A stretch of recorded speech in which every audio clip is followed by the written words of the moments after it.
Hi, I just wanted to say hi and welcome you here. I know you're used to seeing Leo here, but he's in Barcelona today. He's attending a lot of conferences lately, but that's very cool. So we are here today at the 16th SaaStanak and second time in Treblle, I think. First of all, I wanted to thank Andrew for coming here. He flew in from Dubrovnik and basically it's based in London, so thank you. And thank you for coming to our conference. If you were at the SaaStanak conference in June, you already know Andrew and you had like a chance to hear him. I personally learned a lot, so thank you again. Yeah. So for those of you who are first time at SaaStanak meetup, just a few words. And for those of you who are always here, I see some familiar faces as well. A few updates. While we are talking about scaling beyond borders, that's today's topic, we at SaaStanak also are growing and scaling, and it's an interesting thing. So this month we had a meetup in Ljubljana for the first time, and we will have till the end of the year a lot of other meetups in Macedonia, Serbia, Croatia, and Slovenia. So come and join us. And last year we had our first conference. We are planning the second conference next year too, and we also have a new separate track for the founders. We call it Founders Forum. Thank you, Igor. And it's for founders only, so it's our first invite-only event. But in this month, we have another Founders Forum with our partners from Poland. So if you would like to join, just tell us and you'll get the invite. If you're a founder, of course. This one is online, so you don't have to travel to Poland. Less expensive. So that's it from me. I'm Tina from SaaStanak. I think I didn't mention that. And now Vedran will take the word. Hi, everyone. Thank you, Tina, for stealing literally half of my first page on the intro. I really appreciate it. Welcome, everybody. Super happy to see many of you here. And thank you, Andrew, again for coming. Kudos to Tina, Leo, and Igor and the rest of the SaaStanak gang. Building a community isn't easy, and you guys do it every single month, so congrats on that. I did not get my invite to the forum thing, so I will be pissed off. Maybe. Oh, fuck. Sorry. They told me I can't curse on the camera, so let's not go into it now. Any case, we're gonna start with the questions, Andrew, because like I said, she gave all the important details. Did you mention the pizza? You didn't? So there will be pizza at around 7. My watch stopped working. It's dead, so I don't know what time it is, but around 7:15. We'll get some pizzas in here. You'll be able to grab a bite, I'm sure. There's going to be plenty for everybody, so we're going to try to wrap it up before 7. We will leave some time for questions. I'm sure Andrew is eager to answer a lot of them. So let's get into it. I know you've got a busy schedule, so again, thank you for coming. Let's start out with a simple warm-up one. Could you please kind of tell us a bit about your background, especially your career before panel, and what did you do? I know we had a conversation briefly, so I'm definitely interested in hearing that kind of story. Cool. Simple warm-up question. Yeah. I thought you were going to ask me to sing a song or drop a rap or something. It's only easy things tonight. Only easy things. Okay, cool. Great to see some faces I've met before. Good to be back in Zagreb. My background, I was an accidental marketer because I was a founder before that. We can dive into those early stories at some point if it's interesting. But I went to college, went to university with one goal, which was to start a business so that I could say no to the accounting companies that my dad wanted me to join. after university. That was the only reason I went to university, was one goal: meet someone, start a business. Started multiple businesses at university. They all had various degrees of failure, ended up in court or lost money or all kinds of things. But eventually, by the time we graduated, we had a business. It was doing social media analytics. And we went from that into a company that became a product business that we bootstrapped for 3 or 4 years and then raised money for and sold in 2019, which was a content personalization business that powered the personalization of web content on major financial institutions and big IT companies like IBM and Intel and Cisco. And so having sold that, I then worked for the acquirer, and we grew that business from 400 to 1,600 people through COVID in a year and a half by acquisition. I was an accidental marketer at Ideo, my own startup, because no one else wanted to do it. And then when we got acquired, I was known as the marketer. So suddenly I ended up running global marketing for Optimizely, 1,600 people globally, many products across the world. And did that for 2 years, was advising a bunch of other Series A startups in London. And one of those was Paddle. And then they persuaded me to come and join them. So that's the little background. Many, many more failures and tears than that simple bio says, but... So from what I read and what you said, you were basically a founder. You were, you are a chief marketing officer, and you were an angel investor. So what do any of those share any similarities between them? And do you have a favorite one? Like, is CMO your favorite one, or would you say that investment was more interesting? If we ranked them. I think I'm a very poor investor because I want to get involved and do stuff. And You're not really meant to be doing that as an investor. You're meant to give the money and trust the people. And I want to get involved. I'm also a poor investor because I only invest in things I understand, which makes my investment thesis extremely narrow. I don't understand very much. So investment would be the third of the three. I've never wanted to be a marketer. Anyone who's listening online from my business, I apologize, but I'd made a decision. I told my wife 2 weeks before taking the CMO job with Paddle that I was going to go back and found another business or stay with Optimizely to IPO. And then 2 weeks later, this seemed like an opportunity that was too good because it uses lots of the founder traits because we're still growing very fast. So you're at the end of the day, you're a founder at heart. Yeah. Would you say that you've done marketing across all three? Like as an angel investor, you do marketing. As a CMO, you do marketing. As a founder, you do marketing. I think so much of our engagement, everything we do, if we built something, we've got a message. Everything else is marketing. Yeah. When we talk about Paddle, like you've kind of hinted where you work, I'm sure a lot of people know what Paddle is and what it does. But if you would say a couple of words, how do you guys help companies, especially maybe early stage startups, which I'm sure there's a lot in this room, probably considering between you and some other folks as well? Sure. So the way I think about it is when you start a business, you want to focus on 3 key themes. You want to focus on your product. You want to focus on then building a team and your customers. And yet and I experienced this myself as a founder, there are all kinds of champagne problems. You might have experienced them, I'm sure, many times. You win a customer, now you have to work out how to bill them or invoice them. You get a great member of staff, but something goes wrong, so you've got to work out how to exit them. You've got to get a great office, you've got to work out about leaseholds and how you do an office fit out. All these things aren't really the challenges that you started a business for, but they're the champagne problems that come along with some little early successes. And I remember all those champagne problems kind of hitting us in the face. And so at Paddle, what we try and do, there's a subset of those champagne problems, these invisible barriers to growth that take you away from your customers and your product, that we try and remove. So, in a way that Stripe can be your checkout on your site, we do that, but we do it across multiple different payment methods, currencies all over the world, and then we solve the tax compliance. So if you're selling into lots of territories, we absolve you of that liability and do the tax negotiations with every territory.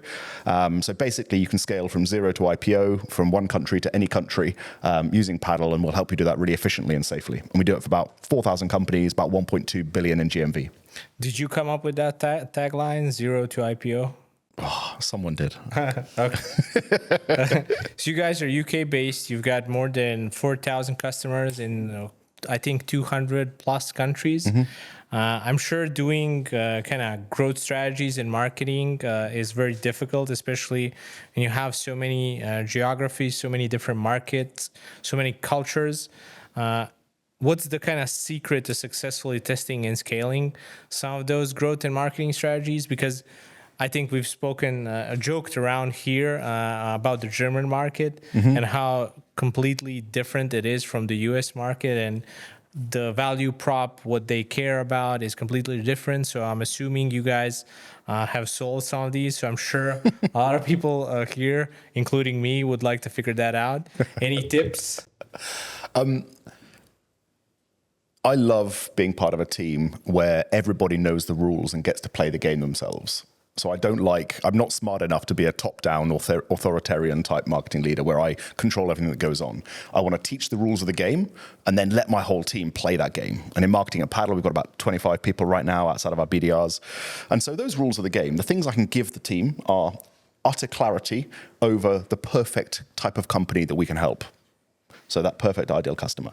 I can give them the gift of time and some budget, and I can give them the gift of proximity to those target customers. People I meet on my travels, people our sales reps meet, introducing them. And if I give them those three things, then good stuff happens. So fundamentally, that's the way I see all of the things we do, whether they're business as usual or experiments. And we can talk about some of those experiments if that's interesting. I always want to have at least 30% of our resource going into new experiments. Marketing, as you scale, as you go through 10, 20, 30, 50, 100 million ARR, is a process of busting through new ceilings. You find something that works, outbound on LinkedIn, but it hits a ceiling. You can't scale any faster or bigger, so you have to add something into it. And so you've got to always be testing and proving that next ceiling in order to go further and faster. And so, yeah, I see that juggle of making sure we're really good at our knitting and our business as usual, whilst also trying to make big bets outside of that. And Paddle has got more surface area than any business I've ever been in. So, all these territories we sell into, we'll come back to that, all the size of business from very small first dollar revenue to hundreds of millions of revenue that they're processing through us, the compliance risk, the regulatory stance that we're on, all of those things. And so the only way I know about learning about these markets is going and visiting them. That's why I'm here. My wife is Romanian. I've been to Romania. We've got customers there. That kind of three-step journey that they've been through that might be similar to other countries in Eastern Europe, of the big US outsourcers, that then it's locals who are running the outsourcers, and then it's people who are spinning out of that to build their own product companies, and something comes around that. Or you mentioned Germany, with this incredible Mittelstand, the domestic market of this legacy businesses that drives their GDP, which is different to most other European businesses. And then the US, where you've got to be way sharper with your messaging, way more salesy, way more punchy with what you do. And the US as a market, you've got a real leverage budget at it. Otherwise, nothing happens because it's like drops in an ocean. So yeah, every one of those are different. And so you've got to run different experiments for them. Cool. And I'm assuming that basically when we talk about even distribution channels, especially you mentioned LinkedIn, social media, I'm assuming all of that needs to be adjusted for a particular market. You've mentioned that you go into these markets and try to learn. Is there something specific that you're looking for? Let's say you're in Croatia. What have you observed about this market? So one thing I've observed is, the community here is reasonably nascent. And so those people who are building, they have quite deep connections with each other because it's not a huge community, right? If you go into London, there are thousands of people building, let's face it, yet another AI wrapper for whatever, yet another social media scheduler, whatever it might be. And so those communities aren't as knitted unless they're in the same VC portfolio or accelerator. Whereas I know here there's people who have lots of relationships together, they're on WhatsApp together helping. So that's one thing I've noticed, which I think is really interesting.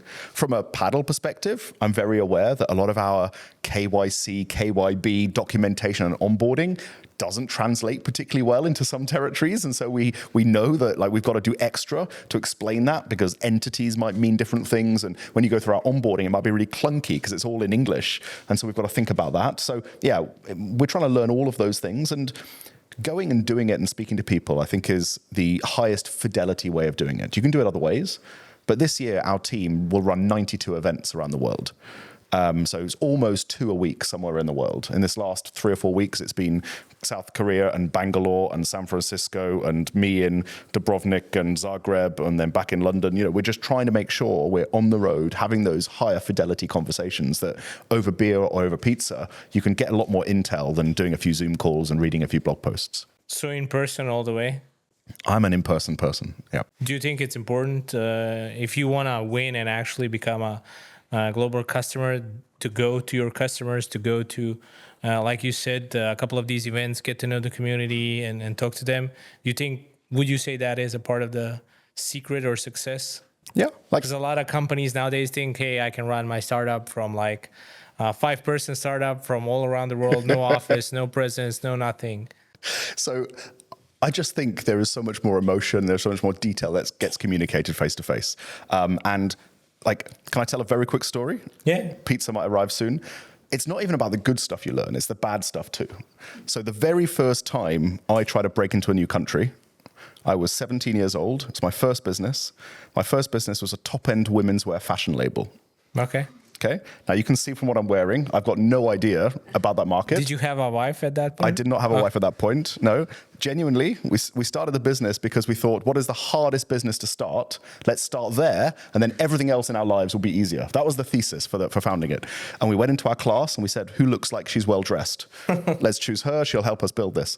But I remember our first season collection. It was spring, summer 05, and we flew to New York, and the idiocy and bravado of two young entrepreneurs, we thought, let's book meetings with the top 10 independent boutiques in Manhattan and try and sell them our fashion collection. Ambitious. It was ambitious, yeah. And I remember turning up. I remember getting the bus in from Philadelphia, and it was a few years after 9/11. And so this massive security guard asks us to open our suitcase. We open the suitcase, and it's all this women's clothing wrapped in pink and purple tissue paper. And we're just sitting there in front of 60 people. Yeah, it's ours. And we get there and we go through, and we got like a obnoxious no from every New York fashion institution we went to. Like, it wasn't a bit of British politeness. It was, what are you guys smoking? This stuff sucks. It was a don't waste my time. And I remember sitting on a curb of the road overlooking the Hudson River with our hands like in our chins like this, thinking, and you've told me we're not allowed to swear, just thinking, what on earth is going on? What have we done with our lives? What are we doing here? And so those no's are really important, because sometimes over Zoom it's just a quick, it's interesting, I'll get back to you, right? I promise I'll send you some notes. And that can feel like a lead on, like there might be something there. Whereas if you're in the room with people, you can usually smoke out if they're actually interested or not. So I think both ways it works. For swearing, we did a launch video, and I said one word in that video. I think it was like the third word that I said was the F word. And after we launched, the video got like a lot of views. And of course, we also chase enterprise people. So I got a couple of messages that like, hey, Vedran, I don't think this is appropriate to curse if you're trying to sell to these people. So yeah, that's why. There you go. But still, hey, maybe you can do it. I'll just follow along. Yeah. Given the paddle essentially requires an SDK or an API integration, now we're getting into my territory, which excites me a lot. In order to function, right? So if I want to use paddle, I either have to use your SDKs, which are good, by the way, or your API, which again, I think somebody from our sales, I don't know where Philip is, but they ran it. You got a solid B. I can tell you that you're probably in like top 5% in the world. So kudos on that. But that essentially means that a part of your marketing has to go to developers, right? Yep. At the same time, you are selling to enterprises. And I think when we originally kind of started Treblle, that was the most confusing thing to me. I'm not a marketing guy, by the way, as well as to the rest of the team. Like, who are we building the website for? Is it a developer, or is it an enterprise guy looking to buy? Of course, we've figured some of it out, but I think any kind of learnings that you can share from there, that would be amazing. So we see engineers, developers adopting two key personas in the businesses we sell to. To your point, there are larger enterprises where the developer or the lead engineer is a blocker or a veto. So someone in the business decides that paddle is a good thing, but the engineer, the lead engineer, holds the resource to do a migration or an implementation. And so we need to make sure that we've got all the documentation, the examples, the migration guides, so that isn't such a big deal, and we can help walk them through that, as well as our own product engineering team willing to jump on a call to get into details. And then we've got another persona, which is at the smaller end, technical founders, where they want to just get going. They don't want to go through a big procurement process. They can come through our self-serve and start, and they want to play around and try it. And so we've got to serve both of those. And so, yeah, we've made a big investment in our developer experience over the last year. Kieran, who leads that team, is pretty active in the community, and they've done a good job. If you'd looked at it 2 years ago, you would have said a very, very different thing, because a lot of that work has happened recently over the last year and a half. And yeah, I find it really important that we understand each of those different personas that try and buy from us. The CFO is another. If you're solving tax compliance, that's often a financial controller. So do you usually send them to the website, or is a CFO meeting more like you meet with him, it's a more high-level meeting, et cetera, et cetera. You don't talk about integration or anything, but the developers are always happy because you have a very shiny website. Yeah. The deal, I don't think there's no linear funnel. Like none of these deals look the same. Yeah. And so I think it's always the case of making sure you're helpful. Like one of our key principles behind our business, and certainly behind our brand and our marketing, is we want to be the most helpful brand in the market. And so that's how our people show up. That's how we want our content to show up, to be data-driven, to be easy to articulate and send on, to be solving the actual problem. And so if we think about that, if we want to be helpful, for a financial controller, we don't need to talk to them about a whole lot of guff around our proposition. What they want to know is, I've got a sales tax fine or an issue to solve. How do you go and solve that for me? And how does my risk profile change? For an engineer, it's all about how long will it take me to understand what I'm doing here and how many engineers will be needed to move. So basically, if you're in a situation where you have to both market to engineers and sell to like these other guys, you have to cater to both from a content strategy, from everything that you need to do in the funnel. It needs to work for both sides. It does, but different things work for each of them. So we try and run dev meetups, because that's one of the things that attracts them. But often, otherwise, it is just our developer experience, which is the key engagement point. Whereas founders, particularly non-technical founders, love to meet and chat and go for a steak dinner or beers together or have pizza. And so that's an easy one there. And financial controllers, if anyone has got some gold dust on how you get through to CFOs, then come and talk to me afterwards, because I found that one very difficult. Okay, amazing. One thing that I think we've kind of been discovering, and I didn't even think that this is so important, is positioning, especially when it comes to marketing. That's why I asked you about your tagline, zero to IPO, which is really cool. And you kind of have covered the entire spectrum. It's pretty self-explanatory. I'm assuming that wasn't there from the beginning, and I'm assuming that you've evolved that. So how important do you think positioning is, especially in today's world where basically people read websites through keywords? Like you've got maybe like 2 seconds to pop into somebody's eye. They're looking for a specific keyword. So how do you kind of go about that, and how has the positioning evolved? So let's come back to first principles for a second here. Positioning is trying to make sure you're associated in a bucket that's relevant and helpful for the buyer. And second first principle, what we're trying to do with our messaging and our positioning is be helpful to the buyer. There was this big craze 2, 3, 4 years ago, particularly in the VC crazy dollar kind of period, 2021, where everyone wanted to be a category creator. Right. Okay. And so you had all these companies. Now, I believe, and I've done a bit of that in previous companies. But if everyone creates their own category, you end up with 1,000 categories of one that all define the category in their own way. And actually, that's really confusing for the buyer, not helpful to the buyer. And our job is to be helpful to the buyer, to help them to position where you are. So I think those two principles are really important. When I walked into Paddle, they'd just gone through a new positioning and messaging exercise. I won't say the agency, but it was very expensive. Okay. And on the homepage, as you went to the website, was the revenue delivery platform. Okay. Now, I came from MarTech, from marketing tech and sales tech. That just sounds like an outreach thing or a sales intelligence thing. To me, it just didn't sound right. And so I went to listen to the Gong calls, because I think positioning and messaging, you need to get data on it, right? Okay. So I went to listen to Gong, and I would hear sales reps say things like, so our company has decided to call itself a revenue delivery platform, so let me explain what that means. Okay. Right? And you'd hear that again and again. You're like, WTF, this is not landing. Like, I can tell it's not landing, but if the reps aren't confident in it, and that's a challenge for a marketer, if you come up with a great positioning, then your field team should be confident in it and use it, right? That's the bar. So we did some message testing. We used a tool called Winter, which allows you to do quick panel testing with people in your ICP and your ideal customer. Is that in real time, or how does it work? 48 hours and you'll get 30 responses. Pretty good, pretty quick. And so we did that. And then we just did a really pretty prosaic kind of restatement, which was the complete payments infrastructure for SaaS, right? That's not sexy. It's pretty boring. But the difference was when we did the first panel test, people said, what is it? Revenue delivery platform, what is it?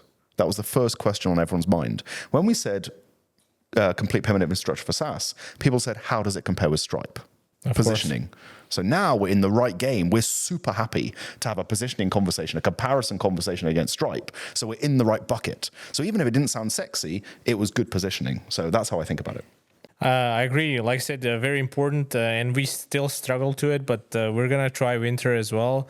Did you do A/B testing on the website or just the service that you said? Yeah, a little bit, but most of this was doing panel testing beforehand and then testing with customers. So when I know the sales guys are comfortable with the tagline, I'll know we hit it. Absolutely. Yeah. Okay.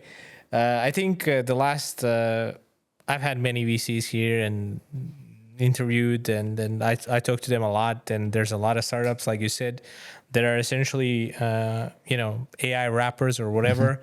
But one of the things that we've even debated here internally was, like, at one point in time, the only message that was getting through was about AI. Like, everybody on the other end who was buying software was just looking to hear AI. It's like somebody flipped a switch and said, hey, we have AI budget, sell to us whatever you have. Yep. So how important do you think it is to basically target some of these trends, even micro trends, maybe even in a specific market? Yep. I'll give a couple of examples. Like, even a year ago when I was in San Francisco, you walk into any Starbucks, everybody was talking about AI. All the billboards on the highway are about AI. Obviously, there's no AI billboards in Croatia. Again, differences in the market, but still, everybody kind of kept jumping on that bandwagon. From a marketing perspective, is that, do you think that's actually detrimental to the brand long term, or do you think it's a quick and easy way to, like you said, bring yourself into the mindset of somebody who's buying? Yep. So we've got some data on this on a couple of angles. I do think it's important to understand the mindset of the person you're trying to sell to.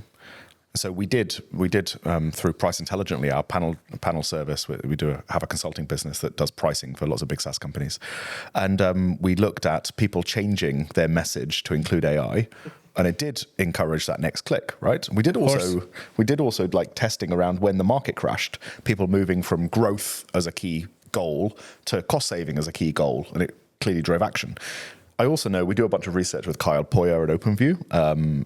We're just actually doing presenting some new research in a week. So I was on with him over the last few days. And one of the things we see in the data, when you look at growth companies in their data set, if you are using AI and talking about AI in your product, but not monetizing it directly, it doesn't correlate with outlying growth, with top quartile growth. If you are monetizing the AI directly, then it does correlate strongly with outlying growth. And so what we're seeing right now is the buzzword isn't enough.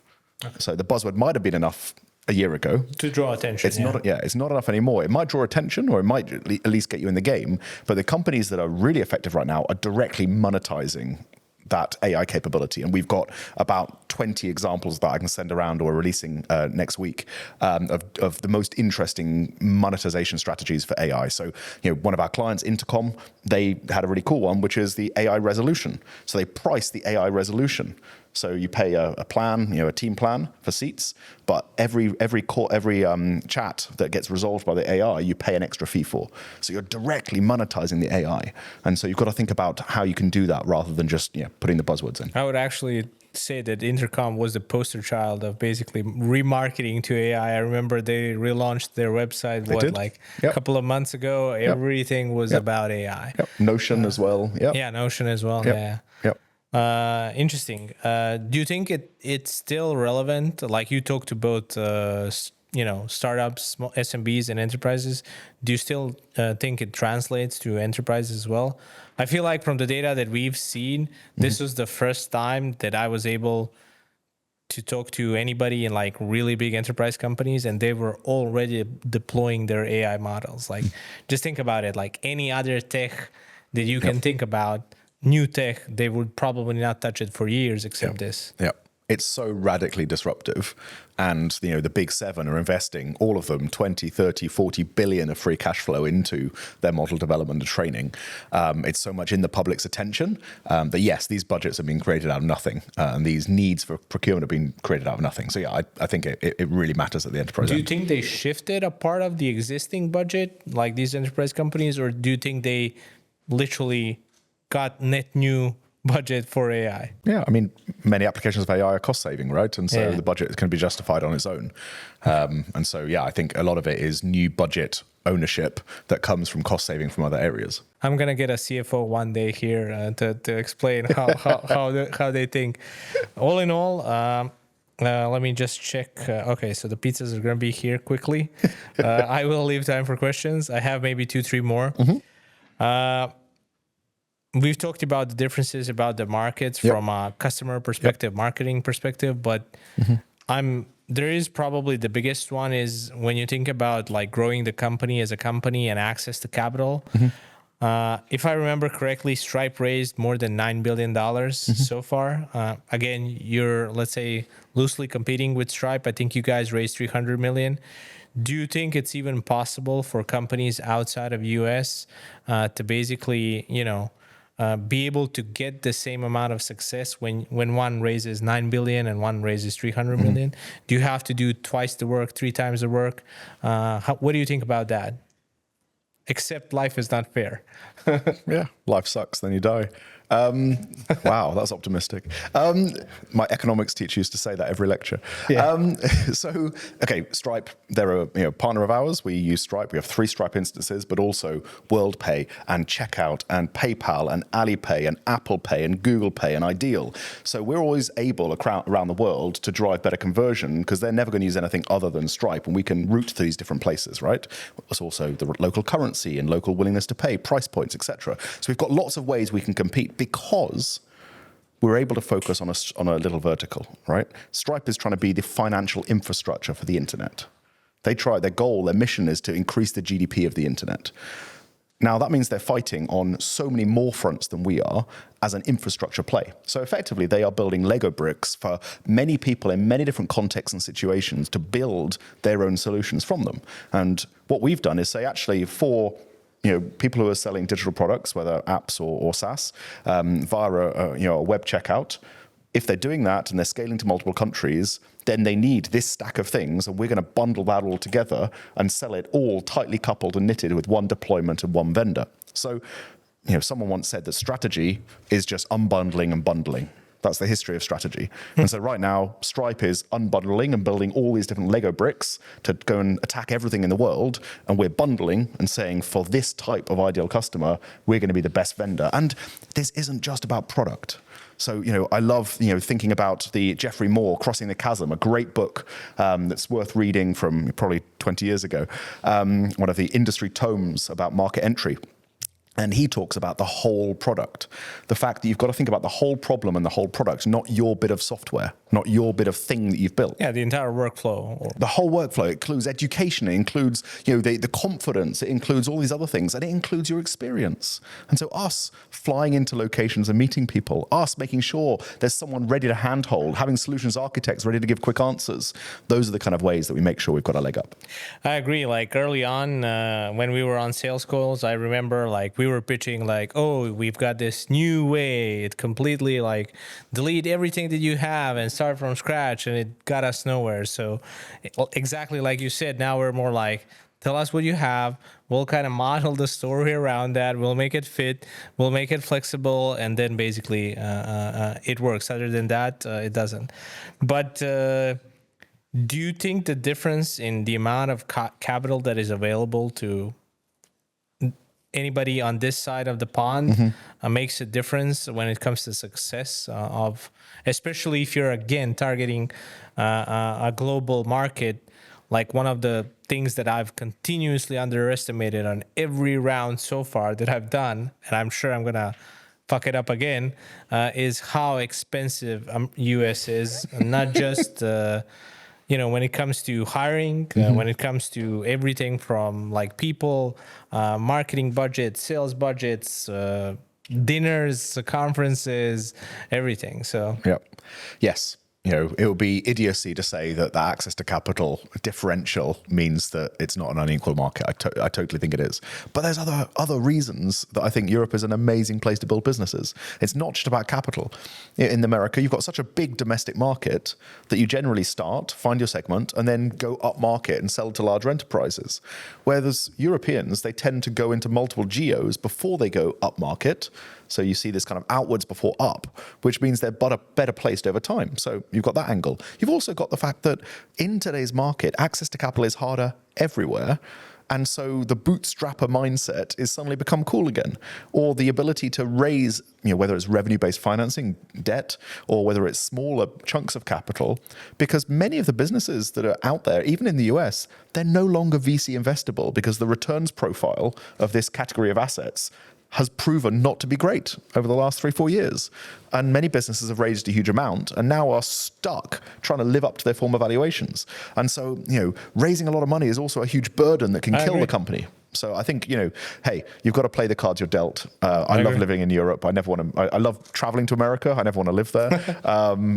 Let's see what happens over the next few months as the elections go through. But I think, let's play the cards we're dealt. Let's make sure Europe is a great place to build a company. And let's make sure local capital starts seeding local businesses and that we have those bigger infrastructure plays coming in afterwards. Are you a East Coast or a West Coast kind of guy?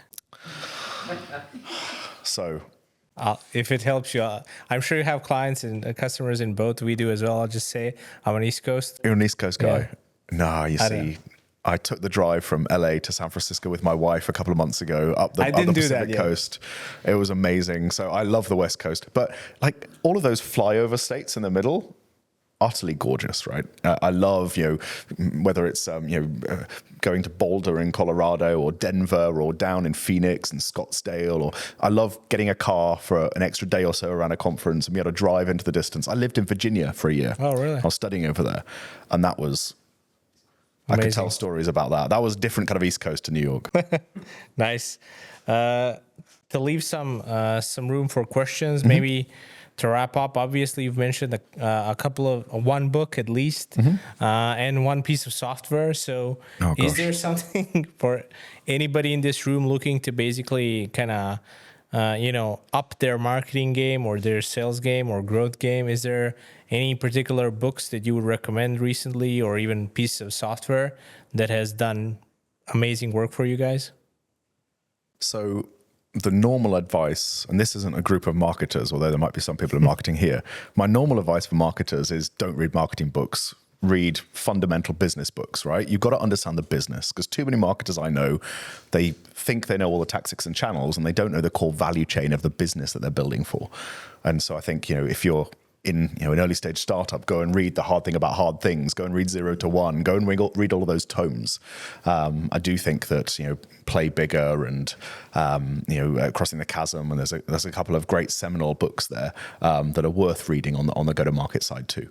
On the software side, boy, oh boy, I have kind of two approaches to this, my personal life and my work life. One of the joys of my job is that I make no vendor choices whatsoever. And the CFO does that? No, my team does. So okay. I have a principle that I will never choose a piece of software that someone on my team has to use that I don't use. Okay. Because I want them to choose it and live or die by their usage of it, right? And so when people pitch me, I'm like, meh. So all of our stack, someone else in our team has chosen. Every single piece of it, and there's hundreds of them. In my personal life, then it's a lot more fun because then I get to do what I want, right? And the thing that our family is using more than anything right now is Duolingo, which really boring one. But we've had a couple of refugee families from Ukraine living in our annex for a year, and so my girl was learning Ukrainian, and they're both. My wife works with refugees in the city, so she's been learning Spanish because there's a whole bunch of Colombian immigrants in our city. And the problem with this one is that I pay for it but don't yet use it. So you see, it's my favorite app so far because it goes out of my pocket but not out of my calendar. So I've got to work on that. But on work, you said you use hundreds of them? Yeah. Just for marketing or generally? So after we did the acquisition of ProfitWell, we did a count up of the number of SaaS tools in our stack. I know, it can climb up. 650. Wow. It was utterly insane. And yeah, and our marketing stack is, we're a Salesforce and HubSpot shop from kind of the bottom up with a kind of a Snowflake data warehouse. But we're always testing new things. And so we love, using Influ2 for person-based targeting. We love using Expandy for automated social media. We love, testing a whole bunch of stuff all the time. Good thing this was being recorded, so I don't have to remember the software name. Cool. Yeah. I've got one right now called Kana that we're testing, which does auto video and AI kind of Loom videos. So, a video where the video is small in the bottom and you're overlooking a report or a screen. And so it enables one of our team to send out 50 completely personalized walkthroughs of a new market report where it's text to video. And so you just say, hey, Bob, I think you'll be interested in this because your company does these 3 things. And we talk about those on page 6. So let me scroll down there for you. And then on page 8, I think this will be quite an interesting one. And because it's quite a small video, the fidelity of the AI generation is not too complicated. So yeah, that's quite cool. Interesting. Why do I ask? Because I visited the Paddle website probably like 3 months ago. Ever since then, I am just bombarded with Paddle. I'm sorry. Everywhere. I mean, like I said, I would usually be pissed off, and I was usually like at companies like, go fuck off. But now I'm impressed. Like, how are they doing it? Right? Everywhere I go, like. LinkedIn, it's just a guy showing me Paddle on LinkedIn. Then I move off to Twitter. Then it's Paddle. Then it's Reddit. Like my world is Paddle, right? So I look forward to welcoming you to the family at some point. Yeah, exactly. No. I'll see how long is the sequence. Endless. You'll grow very tired because I'm taking screenshots and just like seeing what you guys do just for the kicks of it. But like I said, it was amazing. The only thing I did, I think, was basically looked up Paddle on Google. And like I said, we would like to definitely be that good at account-based marketing. I guess I'm assuming it is account-based marketing. So hopefully, one day.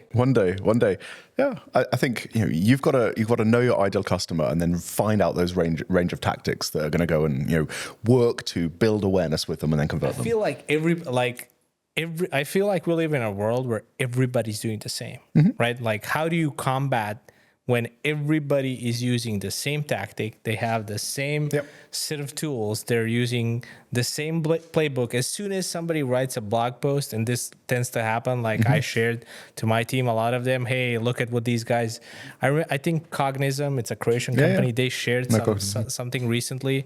And I'm like, holy shit, this is amazing, right? I'm assuming everybody now does the same. Yeah, I think, though, mediocrity is the most competitive space to be in. And so our challenge is to rise above it, right? So yeah, lots of people do stuff like that. But a year ago, we sent a device to space and did a 4K filming above the Earth's atmosphere of taking a payment in space because we said, we've solved tax compliance on the Earth, so let's do it for the ISS and film the whole thing. Was that different. Your idea? It was our founder's idea, actually. One line he sent me on Slack: why don't we send something to space, ? Or when we bought Profitwell, we filmed a feature with an independent documentary filmmaker. If you haven't seen it, Google We Sign Tomorrow, a 20-minute documentary with cameras in the deal room about that whole process. Or last year we launched an AI launchpad. We had 170 AI founders on a community and a cohort-based thing, and about 50% of them converted to being Paddle customers later. So yeah, I think it's about trying to find things that are genuinely beyond mediocrity, because up there, then it is much less competitive. Okay, interesting. Have you used it? Have you tried influencers? Yep. Do they work? My thesis here is, if you go on to one of the many influencer marketplaces and choose a few and spend your £1,000 or your £100,000 or your many hundreds of thousands of pounds, then I think this stuff happens by relationship. So, case in point, about 6 months ago, we started to see the opening up of the App Store. I don't know if anyone's an app developer here, but suddenly you've got all the litigation going on, which means Apple has been forced to open up payment processing within the App Store, and people can now process outside. If we all go buy Spotify, we buy it on Spotify's website, and they do the payment via a payment processor, not do that on the App Store. So they save the 15% fee, much bigger market, much better retention mechanisms, a whole bunch of good reasons why I want to do that. So suddenly loads of volume walked in our door from app developers that wanted to shift tens of millions of dollars of volume to Paddle because we solve all that for you out of the box. But we had no idea how to talk to this space. We needed to make some friends very quickly, right? If I'd gone on one of those platforms and put 10 grand down to try and get someone to fit Paddle into the next YouTube video, nothing would have happened. But what I did was Steve Young, who runs App Masters, has 55,000 subscribers on YouTube talking about app growth. Well, flew over to San Francisco. We were there for a conference, and we had a lovely Vietnamese lunch while we talked about our families. And we then got him to do a webinar for us, and then we're now friends. And I WhatsApp him, and then a whole bunch of other people like that I really rate and I respect and I want to learn off. I'll go and make the effort to go make those connections, because all of our influencer work that we've done, the learning for me is that the best people don't just want a bit of cash. They want something more than a transaction. They want to learn. They want to build their network. They want to grow their audience. They want to create something cool. And so often the conversation is much more complicated, and it's a human resource intensive process. We want to make it easy by just paying someone. It actually needs conversations and time and meals and learning before it actually becomes useful. Cool. I think we're almost out of time. Yeah, they're nodding at me, so I have to stop. So let's open it up to questions. You will get a fake mic. So talk loudly. So there you go. Okay. Please, the mic. Very important. You need to have the fake mic. Do I need to talk louder now to pretend that it's right? Fine. Okay. So look, you're a company. You're doing well on a mid-market, small market. You're trying to enter enterprise. So you want those big 10,000 employees plus customers, right? So what is the biggest adoption from a marketing strategy perspective you need to do? Yep. So people love to talk about tactics and channels. I love geeking out on that too. For me, every piece of marketing comes back to two things that are so boring we're all going to yawn when I say them. But it's, do we deeply and intimately understand the customers we're going after, and have we crafted a message that matters? Ben Horowitz says the company story is the company strategy. And so many of our marketing messages, they just don't resonate. And so do we really know that target set? And do we have a message that really is meaningful to them? After that, everything we do is accretive. It doesn't matter if it's steak dinners or creepy LinkedIn ads or flying to an event or running webinars. If you've got a message that matters and you deeply understand that customer, then all those things start to work. So at IDEO, we were a 40-person business selling into, as I said, IBM, Cisco, SAP, Intel. We line these up one after another, and those were normally 80K, 100K deal values that then tripled or quadrupled in the second year. And the way we got there was that if you think about account-based marketing, it's one of the cool buzzwords that kind of was called 3 or 4 years ago, and all it means is good marketing, right? It's deeply understanding your customer before you do anything. Or personalized, maybe. Or yeah, exactly. Just throw some more buzzwords in there. Yeah. So effectively, we're flipping the funnel though, right? Because inbound marketing, demand marketing before that is a funnel like this. We try and talk to lots of people, and then we qualify them out over time, or qualify them in over time and then try and convert them, which is a really expensive way of doing things because you're talking to a large pool of people that might not be right for you. And what ABM is, and really quality outbound, is taking all the time up front to deeply understand a small set of people and then spending every penny of your budget on finding ways to get alongside them. So for IDEO, we chose 200 accounts globally to go after. That was how small our market was. Jeffrey Moore, I'm going back to that book again, he defines the beachhead. So he talks about the beachhead, then the country, then the continent. It's a bit of an overly military metaphor, right? But he talks about the beachhead needing to be small enough that you can genuinely win more than 50% of it in the next 18 months. How small can that be, right? And so we had 200 companies, and there were 21 rows of data that we built on every one of the wider set of companies that all had to be true for those 200 companies to be in our target account. And no rep was allowed to remove it from our target account list. It was a founder level decision, what was on that target account list. And I don't care if you can't sell them into this month, next month, or the month afterwards, because we are so bulletproof confident that we've done our research that says these people will be better off with IDEO. We're going to keep going, and we're willing to keep spending money, our reps' time and attention, marketing budget, until we get that closed. So for us, it was massively shrinking the aperture, going way deeper on it, because the beauty of ABM, if you do it like that, then is suddenly the watering holes, the conferences, the events, the WhatsApp groups that these people in tend to be really tight. when we sold into Morgan Stanley, then suddenly we find out that their biggest competitor, the heads of digital marketing, talk once a month because they want to share things. And so suddenly we get passed around. Or when we sold into Intel, we know that they communicate with other big tech companies. And so suddenly your world becomes much smaller. So I'd start from those basics. Thank you. Who's going to get? Do you want to? Sorry about that. You mentioned you do 92 events per year, 90-ish across the yeah. Okay, a lot of events. Not saying every year. Yeah.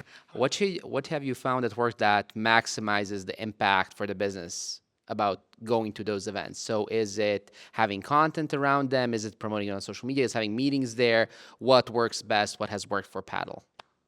So we do big trade shows. We do lots of very small meetings. I'm actually going a bit cold on the really big things. We're doing much less of them. But when we do them, we go hard. I don't know if you've ever been to SaaStanak or SaaSta, where we would have some sponsorship there. We have rules for our team. Like if you are going there, we draw a line, an imaginary line around the box. You do not stand in this box. You do not load your phone, you do not load your laptop, and you are engaging the entire time. And then we'll do, clues and puzzles and other engagement tactics and sponsor the coffee and make sure that there's buzz there the whole time, right? So if we do booths, we do it well. But that kind of stuff is much less interesting to me. It's the side events. So when we go to SaaStanak in Dublin in next week, I think we run, we do a couple of talks. I think we run 5 events in 2 days around the event. And so it's the breakfasts that we're running and the dinners we're running and the Guinness factory we're taking people to or the boat trip we're going on. And so, again, it comes down to how can we make sure that time when we've got those critical mass of ICP in the room, how do we make sure they're most valuable? Then you've got to think about, are you going to the right events? Vendorlux is an interesting vendor. If you want to look, they allow you to load up your ICP and see which conferences they go to, rather than doing the other thing, which we've always had to do, which is try and beg, borrow, or steal the previous year's attendee list from everyone to work out if our targeted customers go there. And so think about more data-driven approaches. And then, we're swinging much more to localized deep events. So SaaSta in San Francisco, in San Mateo 2 weeks ago, we were over there, we had a big team, the booth was great, all of that. But what was really good is the Giants, the San Francisco Giants, the baseball team are not really doing well this season. So a box was $7,000 to host a box of 20 people for 3 hours at the baseball. And we packed it full of a few customers and absolutely perfect fit prospects. And it was awesome because being in those rooms, they're the best rooms we can be in. And $7,000 is nothing at all for the quality and the GMV that was in that room. Again, it comes down to the people, and it comes down to going hard for the reason you're there, whether it's big brand stuff, awareness at booths, or whether it's the relationships you're building with ICP customers. Can I ask a follow-up? A lot of the times, we would be at conferences, especially if it's engineering heavy, which most of are. Yep. Or even software architects. I think these guys are the worst because they never have the time. So it's always oh, great, let's talk next week. We send a gazillion emails. 1 year later, it's still not that week. So do you guys try to book a meeting immediately on the spot, or what do you do to make sure that they actually respond? Mm-hmm. Anything specific? Any tip? I feel your pain. We can never make sure anyone actually responds. I'll tell you what I started doing afterwards, but I want to hear what you... Okay. We go as far as we can at the booth, and we always have someone from product engineering at the booth.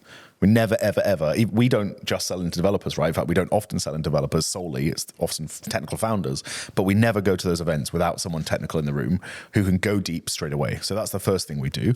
The second thing we do is, often for us, a meeting might not be the right outcome.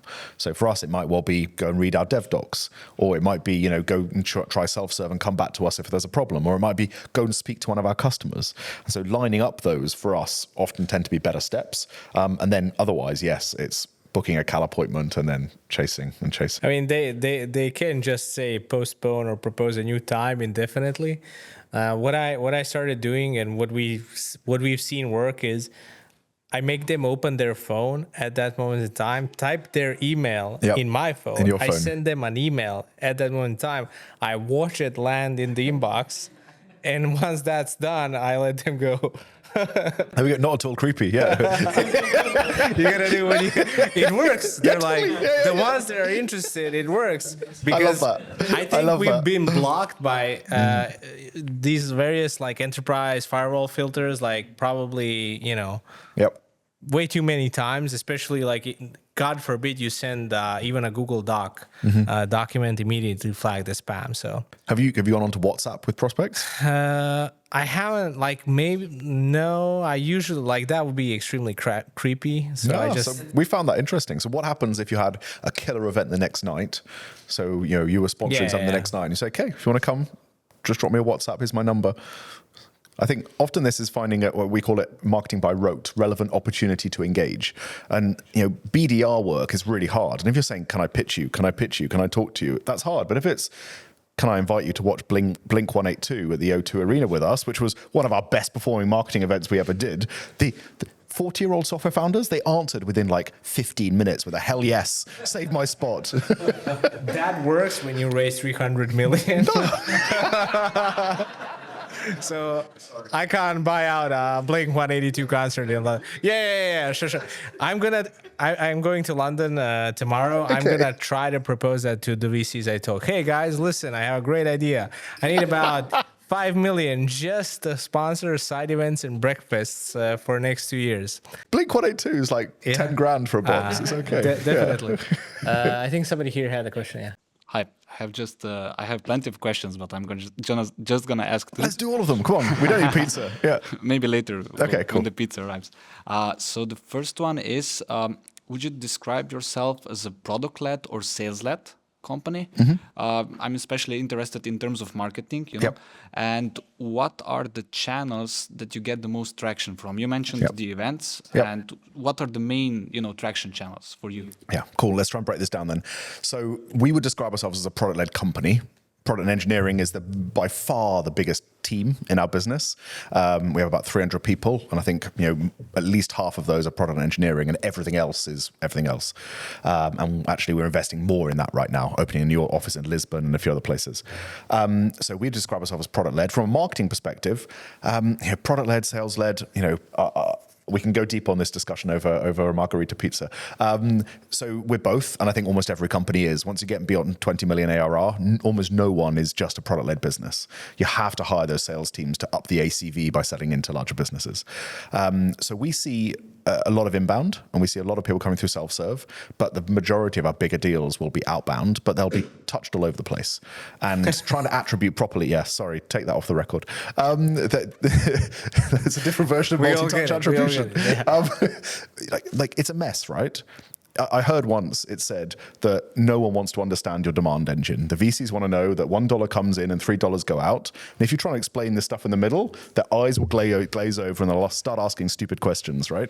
And so, firstly, I don't try and overly attribute. We just know that outbound is part of brand building. Outbound SDR is just part of being aware, being in someone's inbox. It's not just a demand channel. And to some of the brand things we do, drive demand directly. So then to answer your question, we're testing HockeyStack at the moment as a kind of multi-touch attribution tool. And what it starts showing us is, we know word of mouth is really important. We know, and so that's the kind of the dark web that people talk about of the things that we can't really track very well. We see self-reported attribution show up a lot of our content, podcasts and videos, and increasing number of references from ChatGPT. ChatGPT told me that paddle was the best option, which is interesting. So now there's AI optimization we've all got to get into to work out how to influence these engines on our behalf. We're now training the robots to do what we want them to do. It shows us that webinars are utterly critical to what we do. It's very easy to see those kind of as one tactic, but what we see is there's a high kind of hotspot of webinar touches at the beginning of people finding out about paddle, so they're a good thing to open the door and start talking, and very late stage deal, again, very high correlation of number of people who've watched webinars before they close deals. So we see it kind of bifurcate to beginning and end, which is super interesting. We use ads through a lot of it and through that whole funnel. We do a bit of gifting, sending things, sending swag. I've got a paddle hat here for everyone wants to grab it. You get to choose who has the... Yeah. I've got to choose. That could be awkward. So we do all of that stuff. And then we've got constant optimization on our website, our chat chat, our email nurture programs. So all of that stuff's happening. But if we were to divide it into some big buckets, I would firstly split it by upmarket, mid-market, and the small startups. And the small startups, there's lots of word of mouth, but it's our communities. It's things like our Launchpad Accelerator, and it's organic search that drives to self-serve. And then as we go to the very top, and we think about the big businesses, then it's field events and it's outbound. And then it's just a lot of stuff in the middle that works for everything. So that's a few of the tactics, and we can go deeper over a pizza. Cool. Any more questions? We're getting this sign. We're getting this sign. Yeah. Anybody else want a quick one? No? Yeah. Fine. We enough about touches, quick ones. Who had you want to give out the best question? Or Who had the best question? Let me first ask everybody. Yeah. What do you guys think about this? Like when we think about geographies and how popular these would be in Croatia. Most Really? popular. You're the. Do you the want to ask a coolest thing. question? It's reversible as well, so you can Oh, hide the paddle logo, Okay. or you can have the. We invested, so swag is an interesting thing, right? Again, mediocrity is so competitive. Put your logo on a pen, and who could give? No one cares. But actually, if you do something cool, so these are paddle trainers, right? Okay. Custom, right color paddle trainers. Again, I feel like if you have 300 million, like we can talk about custom Nikes, like. Okay. Do you know what? A vendor paid for these for me. We didn't buy them at all. It was someone who sold. Yeah. Okay. There we go. Let's give out the hat. We're going to go for the first question. There we go at the back. No. and you're allowed to give it away. When we first did our paddle fleeces, there was do you have charity shops in Zagreb, like thrift stores and I went down the store and there was a hospice care charity store. There was a paddle fleece in it. And I thought, that's when you have too much money. We've had like a couple of times we had situations where we get leftovers of swag and it's too expensive to ship it. Yeah. So we just open up a box and like hand it away. Cultural differences. We do that in London. Everybody's like, what the fuck are these guys doing? Like, why are they giving it away for free? New York, I didn't even open the box fully on the street. Everybody was like, can I get a shirt? Can I get a shirt? Can I get a shirt? So yeah. Thanks for chatting and the honest answers. I really appreciate it. Thank you to the SaaStanak crew for making this happen. And again, thank you all for coming. Pizzas are already here. Hopefully not too cold. And enjoy the rest of the Thank you.